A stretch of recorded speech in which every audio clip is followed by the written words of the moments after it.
Hello friends, welcome to Gargi education.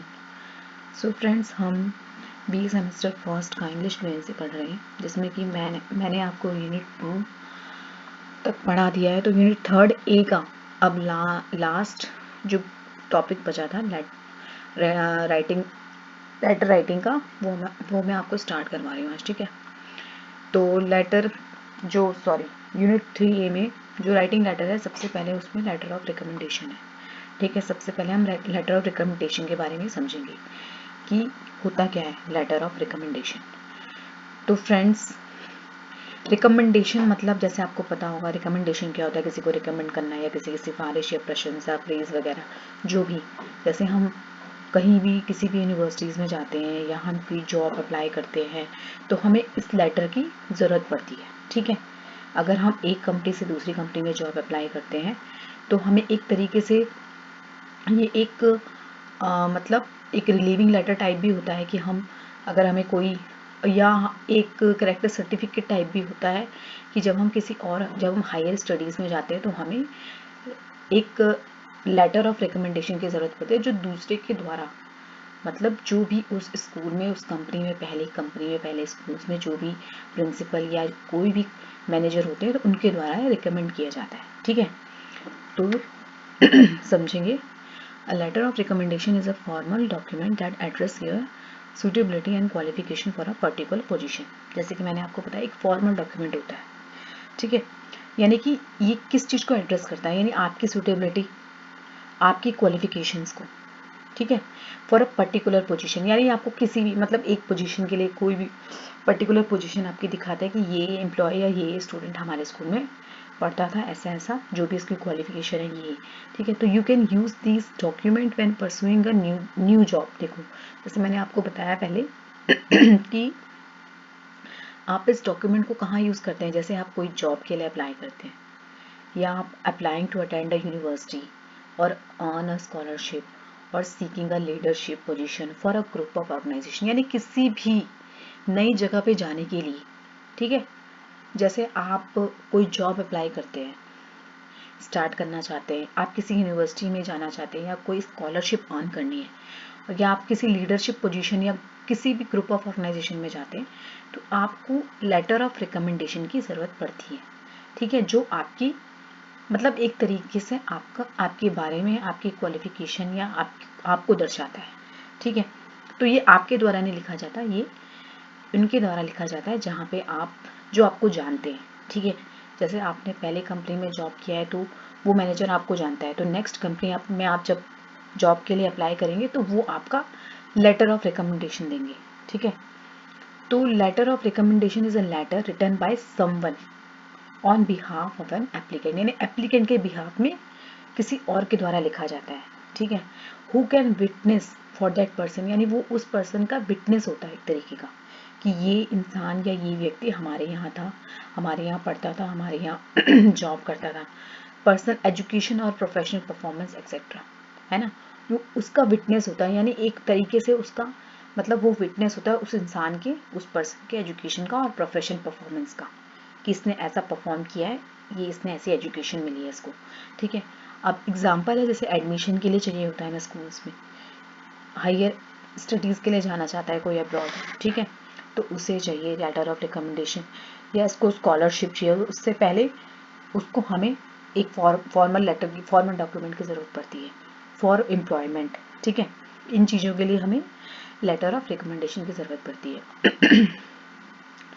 तो it is address to any one in particular but carries the heading. तो एक मतलब ये ऐसा नहीं है कि किसी को भी एक पर्टिकुलरली एड्रेस किया जाता है, लेकिन सबसे ऊपर आपने देखा होगा ऐसा लिखा जाता है to whom it may concern. आपने कई उसमें फॉर्म्स में देखा होगा। ठीक है, to whom it may concern, इस तरीके से इसकी हेडिंग्स होती है। ठीक है, अब एग्जाम्पल है, the letter has to be return by either your former teacher और your former employ. It should briefly touch on the positive aspects of your personality, यानी कि आपके पॉजिटिव एस्पेक्ट्स दिखाते हैं उसमें, ये नहीं कि कुछ नेगेटिव लिखा हुआ है। अब नेगेटिव लिखोगे तो फिर तो आगे कुछ होगा ही नहीं, है ना। आप अगर जॉब के लिए अप्लाई करोगे तो कुछ नेगेटिव पॉइंट्स अगर होंगे तो फिर कैसे आप अप्लाई करोगे। यानी इसमें पॉजिटिव एस्पेक्ट्स होते हैं, आपकी पर्सनैलिटी से related, and should particularly emphasize your capabilities to handle the course or a job you are applying for। यानी कि इसमें आपकी कैपेबिलिटीज़ के बारे में, आपकी स्किल्स के बारे में, कि आप उस कोर्स को हैंडल कर सकते हैं नहीं कर सकते, या आप उस जॉब को अप्लाई करने के लिए सक्षम है या नहीं है। तो इस चीज़ के लिए लेटर ऑफ रिकमेंडेशन की आवश्यकता होती है। ठीक है, आगे फ्रेंड्स अब जैसे एक एग्जाम्पल है लेटर ऑफ रिकमेंडेशन का। सबसे पहले हेडिंग है to whom it may concern.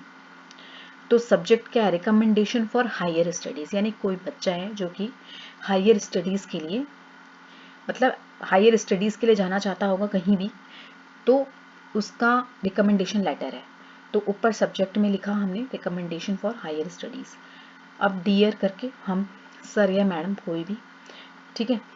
अब the purpose of this letter is to recommend as a student for getting higher education studies in your institute the name of the student। यानी कि देखो friends, ये हमारे द्वारा नहीं लिखा जाएगा, जो व्यक्ति हमारी पर्सनैलिटी को बताता है, हमारे पॉजिटिव वे को, पॉजिटिव एस्पेक्ट्स को बताएगा, उनके द्वारा लिखा जाएगा। ठीक है, तो ये लिखा जा रहा है उनके द्वारा कि इस लेटर को लिखने का पर्पस क्या है, कि उस स्टूडेंट को या जो एजुकेशन करना चाहता है, हायर एजुकेशन पाना चाहता है, तो उसका नाम क्या है। The name of the student is Saanvi, and कुछ भी नाम हो सकता है, कुछ भी नाम हो सकता है। And she has finished her intermediate from our school, यानी कि हमारे स्कूल से वो 10वीं पास 12th पास कर चुका है और वो आगे हायर स्टडीज़ के लिए जाना चाहता है। तो ये एक रिकमेंडेशन लेटर है। ठीक है, तो शी इज़ वेरी, वो क्या लिखते हैं कि she is very disciplined and obedient student. मैंने आपको बताया जैसे कि नेगेटिव फैक्टर नहीं होने चाहिए, पॉजिटिव ही फैक्टर होते हैं, कि she is very disciplined and obedient student and helpful to other, and she always scores good marks in the exam. She needs to join a new school to continue her study, कि उसने हमेशा अच्छे marks पाए हैं और उसको दूसरे school में, मतलब उसको अपनी स्टडी को कंटिन्यू करने के लिए स्कूल ज्वाइन करना है नया। तो I hope you consider my recommendation letter. तो ये किसके द्वारा लिखा गया है?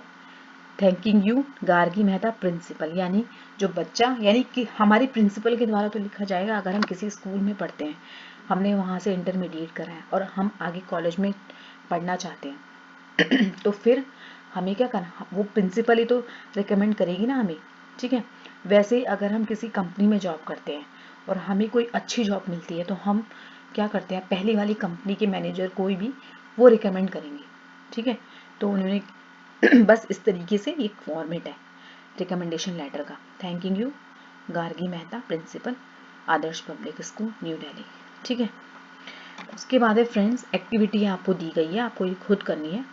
ठीक है, imagine you are the English teacher.